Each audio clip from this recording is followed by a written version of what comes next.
मुंबईच्या अंधेरी भागात 2000 वर्ष जुने एक रहस्य दडले आहे, ज्याच्याबद्दल आजच्या धावत्या मुंबईला अजिबातच माहिती नाहीये. कॉन्क्रीटच्या जंगलात लपलेल्या या ऐतिहासिक जागेला म्हणतात महाकाली गुफा किंवा कोंडिविते लेण्या. या लेण्यांचा इतिहास थेट इसवी सन पूर्व पहिल्या शतकापासून ते 6व्या शतकापर्यंत आहे. जेव्हा मुंबईचे 7 बेट अजून एकमेकांना जोडले गेले नव्हते, तेव्हा सह्याद्रीच्या बॅसॉल्ट खडकांना कोरून या 19 बौद्ध लेण्या तयार करण्यात आल्या.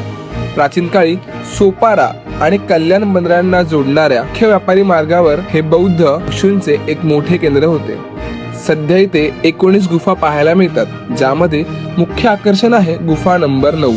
हे एक भव्य चैत्यगृह आहे, जिथे एका अखंड खडकात कोरलेला विशाल दगडी स्तूप आहे.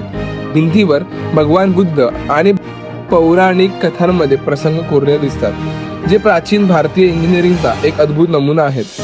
हे ठिकाण आर्किओलॉजिकल सर्वे ऑफ इंडिया च्या अंतर्गत येते. लेण्यांना भेट देण्याची वेळ सकाळी 9 ते संध्याकाळी 6 वाजेपर्यंत असते व येथील प्रवेश फी फक्त 20 रुपये आहे. हे पोहोचणे खूप सोपे आहे. जवळचं रेल्वे स्टेशन अंधेरी आहे. तर मुंबईच्या ह्या 2000 वर्षापूर्वीच्या वारशाला तुम्ही नक्की भेट द्या आणि अशाच माहितीपूर्ण व्हिडिओजसाठी सह्याद्री मराठी वाहिनीला फॉलो करायचं विसरू नका.